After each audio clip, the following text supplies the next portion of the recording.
Blessings, everybody. Welcome to the channel. I am Dane, your host. I hope you're doing well wherever you may find yourselves. Today is another episode in my series, Isn't It the Music That Matters Most? And today I want to talk with you about airing people's dirty laundry. Specifically, of course, musicians, since this is a music channel. Now, as you know, my cat's below me, so if you see my arm coming, I'm petting my little guy, Bowie, here, as some of you have asked to see photos of. Anyway, so that's a sweet boy. Yes, sir. Aw, sorry. Anyway, so airing people's dirty laundry when it comes to musicians, it's about schisms, right? It's the soap opera BS. It's another way to put it is the he said BS, or he said she said BS, or she said. And, slinging mud. And this usually seems to happen most of the time after a band has broken up. The quibbling, the arguing, and sometimes it's over really petty stuff, most of the time, I guess. And sometimes it's over, royalties and royalties and, of course, therefore, money. And I find a lot of these, and there's a ton of these videos all over YouTube and other social media, but specifically YouTube, people who have channels who it's their news story of the day, that kind of thing. And I rarely take part in this, and I'll talk about that today. Sometimes I understand the necessity of it, but I think for the most part, it's not something that I want to gravitate towards. To each his own right. So again, some of the elements or happenstances or occurrences when it comes to airing people's dirty laundry are the various scandals, the schisms. I'll talk about what I mean by that. And I also find, what's interesting about much of this is a lot of these are like political campaign commercials where if you watch television and there's someone running for office, whether it's the federal, local, or state level, or county or parish, and you'll see the ad for the liberal or the Democrat, and if you're naive like I was when I was in high school, not anymore, and early college, you're like, oh, that sounds really great, and then you watch the Republican or conservative commercial for the person that's running against them, and you're like, oh, that's even better, or that forget about the Democrat, or the other way around, right? It seems to be the notion of whoever speaks last wins kind of thing. If you remember, if you've read The Tragedy of Julius Caesar in high school or college, you know that the reason Antony is able to convince the plebeians that he's right and Brutus is wrong is because he speaks last. So he tricks Brutus in that regard, and rightfully so. But back to music. In addition to all this mudslinging and airing people's dirty laundry, being similar to political commentary, or commercials, it also reminds me of, as I hinted at, splitting possessions after a loved one dies, because that's often the case. Who gets the estate money, that kind of thing. Sometimes it's just a matter of airing grievances, and maybe no money's involved. Sometimes it's both.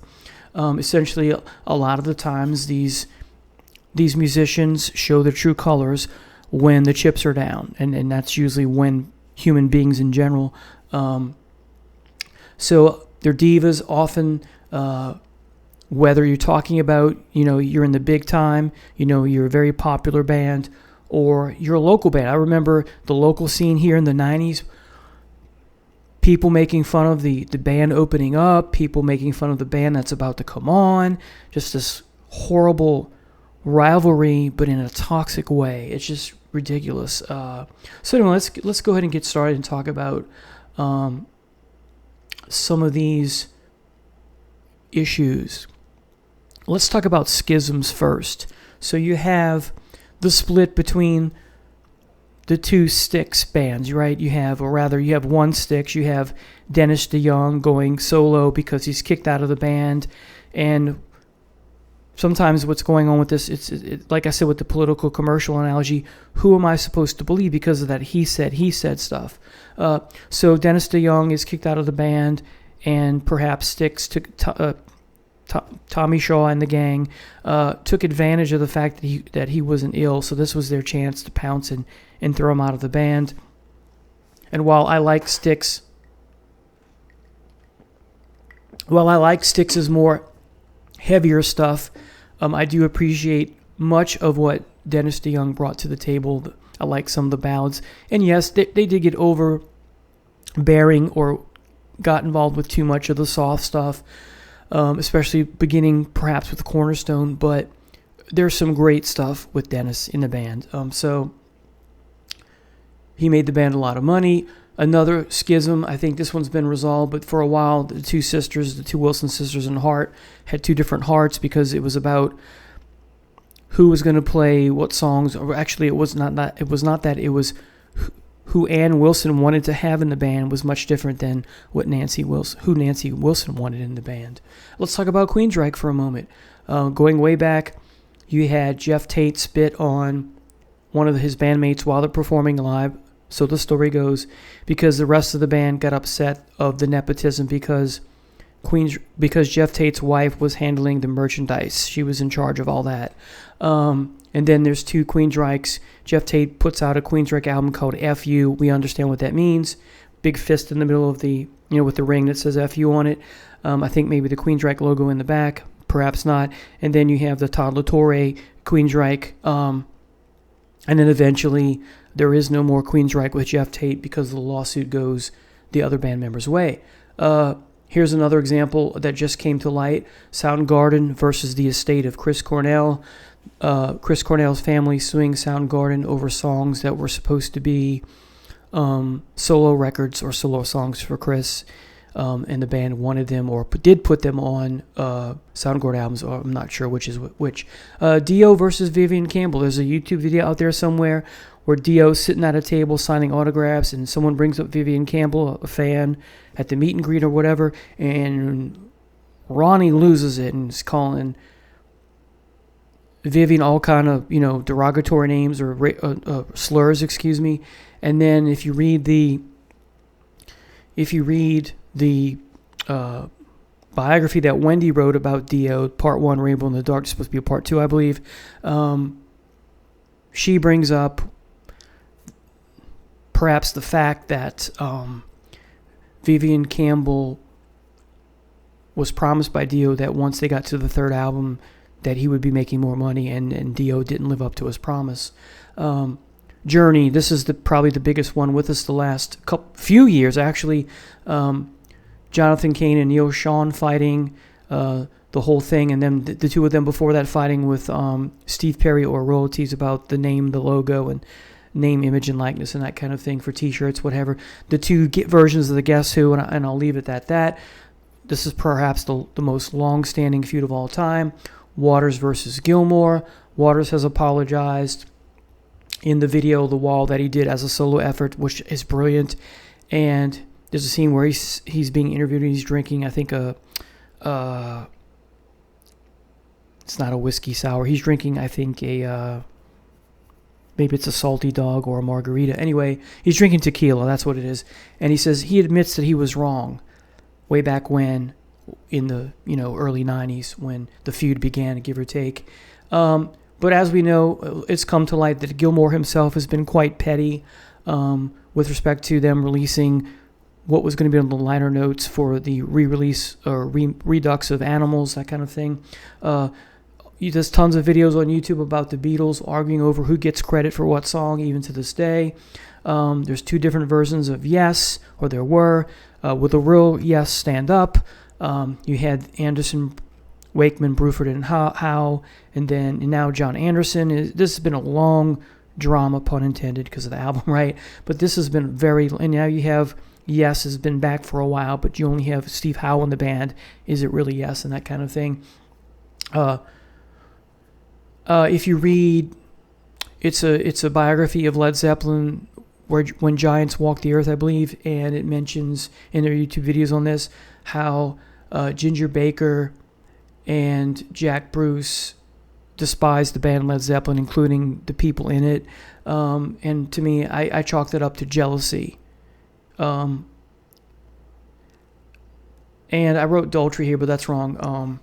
Pete Townsend, there's a video clip of him on YouTube saying that Led Zeppelin stole the Who's sound, and Led Zeppelin, there are some similarities, but there are mostly differences. To me, Led Zeppelin almost sounds nothing like the Who, and I think Townsend is still petty over the idea that some band members in Led Zeppelin almost stole Entwistle and Moon from the Who. Perhaps that's that lingering resentment, right? Kiss, the on and on, off again, welcoming Frehley and Peter Criss back into the fold, then dumping them and then getting him back, and then, you know, that kind of thing. The most recent thing that I remember, Paul Stanley said that if they let Ace come back into the band, we should call the band Piss. And this is, you know, keep in mind that Ace Frehley has the best Kiss solo record of the four. Fleetwood Mac, the pettiness between Buckingham and Nicks, that was toxic from the get-go. If you think about how great the Rumors album is, there's one or two songs on there that is about all the sleeping around between members, and the bitterness between, you know, go your own way is a deliberate, you know, discussion of the Nicks Buckingham relationship breakdown, if you will. Martin Barre and Ian Anderson. I don't know why you kicked Barre out the band. He's the glue guitar wise, and no one has ever, anyone who had guitarists in Jethro Tull since him or lacking compared to Martin Barre. All right, Dokken. Enough said with that. Well, I'll say this: the feuding between George Lynch and Don Dokken himself. I remember watching a video, Don Dokken saying he never took any drugs. He stayed away from that while he was in Dokken. And then there's a Jeff Pilson or a Lynch video, or maybe it's the drummer, I forget who, saying, "Oh, that's a lie. Dokken took tons of drugs." So again, it's that he said, she said stuff. Mick Mars versus Motley Crue. Don't have to say anything about that. That's, you know, not that long ago. And then let's talk about Van Halen, because this is a huge one as well. And I'm going somewhere with this, just presenting all the many different scenarios. There's been a plethora in the last 3 to 4 months, maybe longer than that, about, well, the latest video I saw, I didn't watch it. We'll get to that. It's got a picture of David Lee Roth with his hair kind of down to here now and combed forward, and he looks old with his hair.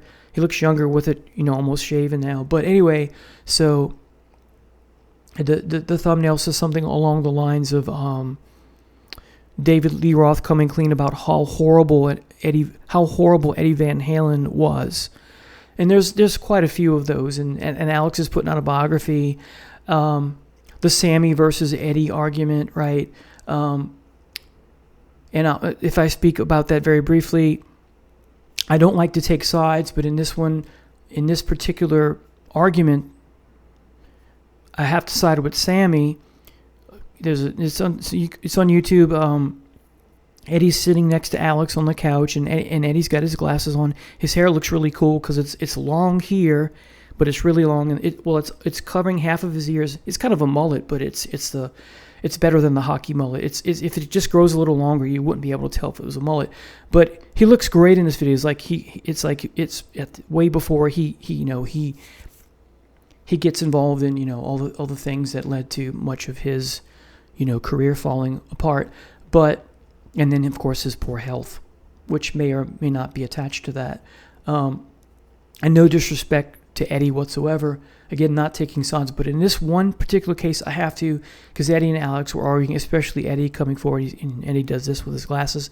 In that video, I think he's wearing like a cream or white sweater, and he says that Sammy Hagar, something about him being a bum, or lazy rather, but if you do the research, you see that Sammy wasn't being, essentially Eddie Van Halen got upset because Sammy wanted to take some time off because he had just had a boy or a girl, his first child.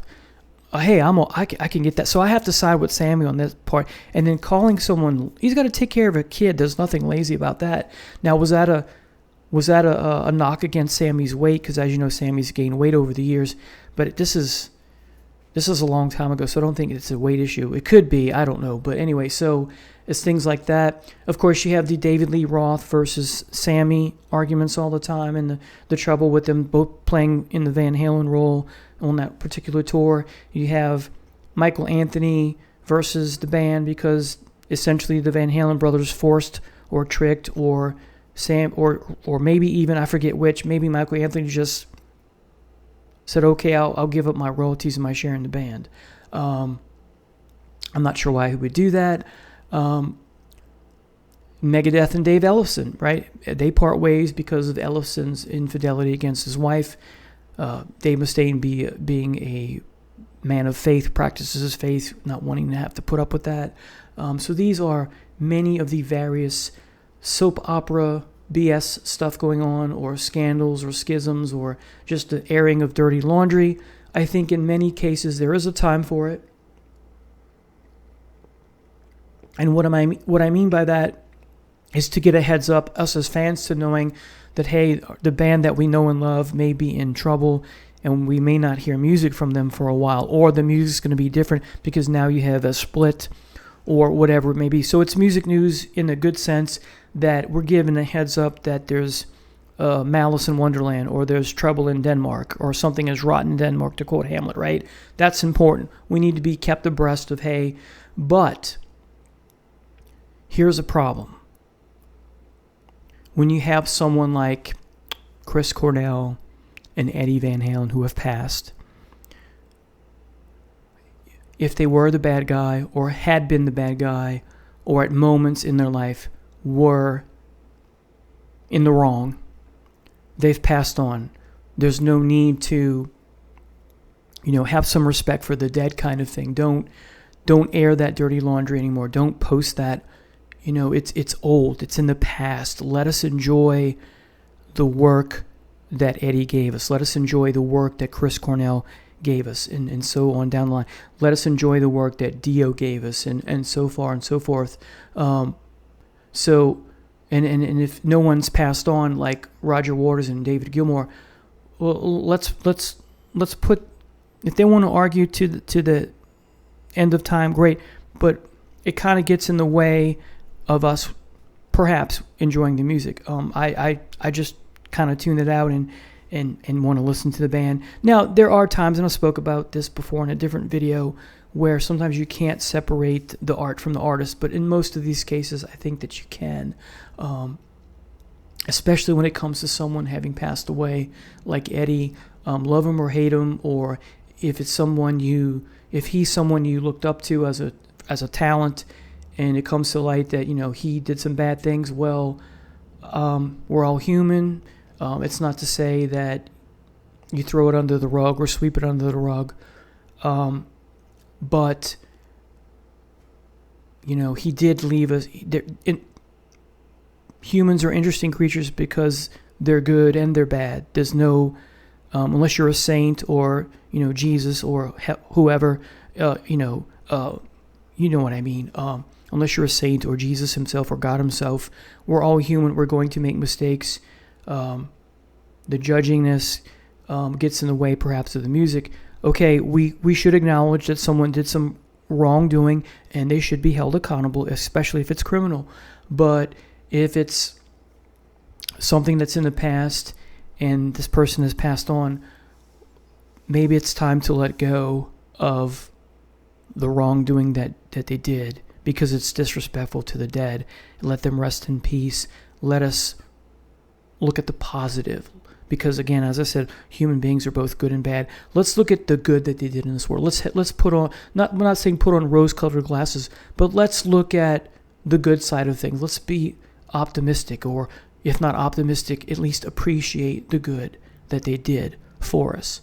So essentially, when it comes to the airing of dirty laundry, most of the time I will stay away from it. I'm not saying you have to, but for me personally, that's what I do. Now, again, if it involves news that is new, not the stuff of, these two guys are arguing, and after a while, how many videos do we need about Sammy said this, or Roth versus Sammy's argument, or Eddie versus Michael Anthony, or Dennis DeYoung versus the rest of the gang in Styx, or what have, because these people have moved on, right, that are still alive. Like Jeff Tate, I believe, has moved on from the interview I've seen. Some of them have not, of course, like, members of the Beatles arguing over credit, that kind of thing, and still Ginger Baker, or Jack Bruce rather, being petty over, the members of Led Zeppelin, all kind of things. But I think it's crucial that while some of this may be important, the real thing that should be focused on, go figure, the name of the series, is the music. Isn't it the music that matters most? Thank you so much for watching. Take care. Bye now.